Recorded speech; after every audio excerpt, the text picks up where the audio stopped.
Imaginez-vous dans un nouveau restaurant fraîchement ouvert. L'accueil est plaisant, la déco sympa et les plats sont succulents. Vous en parlez à des amis, ceux-ci sont ravis.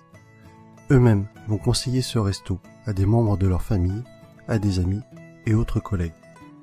Et petit à petit, le restaurant commence à se faire connaître via ce que l'on appelle le bouche à oreille.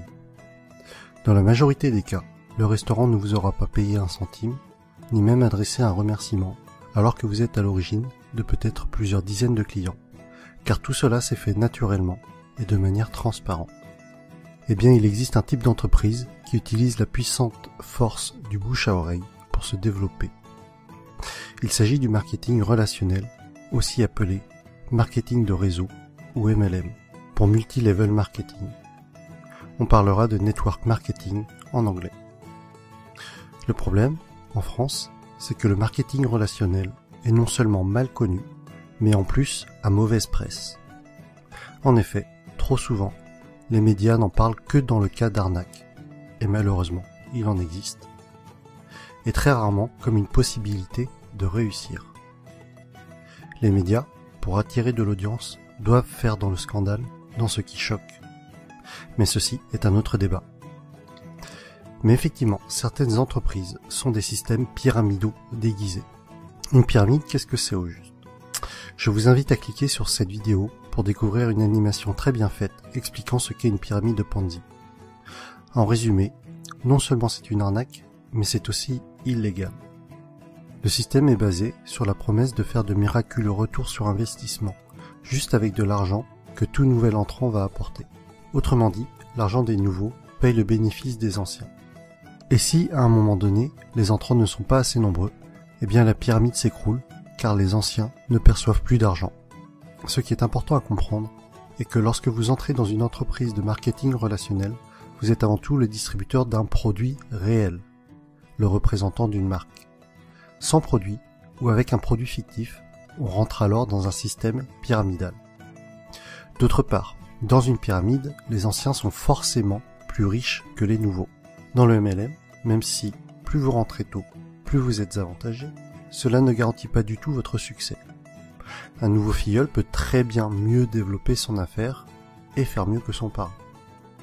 Ainsi, dans une entreprise de marketing relationnel, tout le monde est au même stade au début, mais plus elle va grossir et plus elle va avoir d'impact et être puissante. C'est vraiment la force du réseau qui fait qu'une MLM est puissante. Et Robert Kiyosaki insiste vraiment sur ce point dans le livre « L'entreprise du 21e siècle ». Le pouvoir n'est pas dans le produit, mais dans le réseau. Pour en revenir à ce que l'on évoquait au début de la vidéo, le bouche à oreille est le principal véhicule de communication d'une société de marketing relationnel, si bien qu'il n'y a pas ou peu de publicité. Et ce budget pub, qui est souvent faramineux pour les grandes entreprises, est reversé aux distributeurs et ou consacré à l'amélioration du produit, qui en général est excellent. Lorsque vous vous lancez dans le MLM, vous êtes parrainé par une personne, et ensuite c'est comme si vous étiez votre propre patron et que vous aviez créé votre entreprise. Votre but et votre source de revenus vont être de deux types. Soit en parlant du produit autour de vous et en le revendant, soit en parrainant d'autres personnes qui elles-mêmes vont devenir distributeurs. Ainsi, le plus efficace et pour que votre entreprise soit réussie, tout ce que vous faites doit être duplicable. Votre filleul doit avoir les outils pour développer lui aussi son réseau. Dans tous les cas, ce qui est important à retenir est que le succès est partagé. Si votre filleul échoue, vous échouez d'une certaine façon. Votre succès est complètement tributaire du succès des personnes que vous aidez, de vos filleuls et des filleuls de vos filleuls.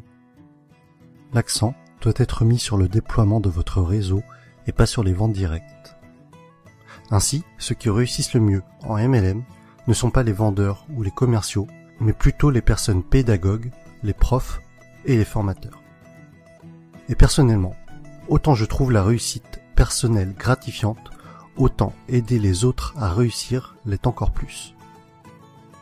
Autre sujet que je trouve intéressant, c'est que votre entreprise grandit avec vous. Vous gagnez de l'argent en apprenant et en appliquant les méthodes de vos parrains et de votre upline. C'est le terme indiquant les personnes antérieures à vous dans la vie du MLM. Autre point fort du marketing de réseau est que pour devenir distributeur, cela demandera en général un faible investissement financier au départ, contrairement à la majorité des créations de nouveaux business. Aujourd'hui, si vous comptez ouvrir une franchise du type McDo, Subway ou Starbucks, il vous faudra probablement plusieurs centaines de milliers d'euros, alors qu'en MLM, cela vous demandera la plupart du temps quelques centaines d'euros. Ensuite, tout est préparé pour vous. Vous allez avoir votre propre boutique en ligne, tout un tas de plans de formation pour vous, mais aussi pour vos filleuls, ainsi que différents kits de présentation. Un autre point essentiel, et qui pour moi m'attire beaucoup, les entreprises de marketing relationnel offrent des paliers au niveau de leur plan de compensation. Pour être plus précis, à partir d'un certain nombre de filleuls, et sans compter les éventuelles primes bonus, vous allez toucher un revenu résiduel, encore appelé revenu hors exploitation, c'est-à-dire un revenu passif. Les bonnes MLM sont donc de formidables véhicules vers l'indépendance financière de fait de ce revenu passif engendré par le parrainage d'autres personnes. Je rajoute que les MLM sont un type d'entreprise qui a une croissance des plus fulgurantes à l'échelle mondiale ces dernières années. Aux USA, ça a vraiment explosé depuis les années 90.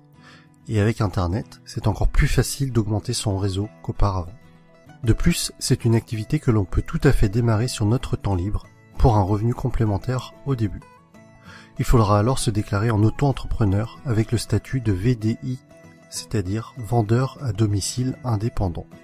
J'insiste tout de même sur le fait de bien vérifier un certain nombre de points avant de vous engager dans une entreprise de marketing relationnel, afin de ne pas tomber sur une pyramide Ponzi déguisée.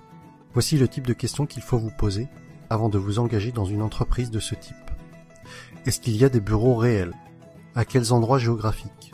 Se trouve-t-il dans des paradis fiscaux? Quel est l'historique de l'entreprise? Quelle est la réputation de cette entreprise? Quels sont les avis d'autres personnes sur celle-ci? En conclusion, et si vous avez suivi mon défi personnel, je pense que vous commencez à comprendre pourquoi est-ce que ce type d'entreprise m'intéresse fortement. Travailler pour ses propres rêves et non pas ceux de quelqu'un d'autre. La possibilité d'avoir des revenus passifs avec cet objectif d'indépendance financière. Partager le succès. Vous savez, à la base, ma chaîne YouTube est quand même le partage des bonnes pratiques, d'idées inspirantes. Alors si en réussissant dans un domaine, j'arrive à aider d'autres personnes à réussir également, alors j'en serais sincèrement ravi. Autre point que l'on avait évoqué, c'était de gagner de l'argent tout en apprenant. Le message que j'y vois derrière cela est celui que Jim Rohn a souvent répété, que plus vous vous développerez personnellement, plus cela attirera le succès. Et enfin, des horaires libres. Cela signifie que je pourrais aller chercher ma fille à l'école. Et voilà pour cette vidéo sur le marketing relationnel. J'espère que le public francophone comprendra mieux ce qu'est le MLM avec cette vidéo. Pour ma part, il y a quelques mois encore, je dois vous avouer que je faisais partie des personnes qui rejetaient le sujet, ne comprenant pas en quoi cela consistait, et sûrement aussi parce que je ne voulais pas comprendre, et que je gardais en tête ce que les médias véhiculaient. Mais que ce soit Jim Rohn, Tony Robbins, Les Brown, c'est-à-dire tous les motivational speakers que je suis régulièrement, mettent en avant ce type d'entreprise. Et après mes lectures de l'entreprise du 21e siècle, de Robert Kiyosaki, et de 45 secondes qui changeront votre vie, de Don Faya, j'ai finalement changé d'avis sur le sujet et je suis décidé à me lancer.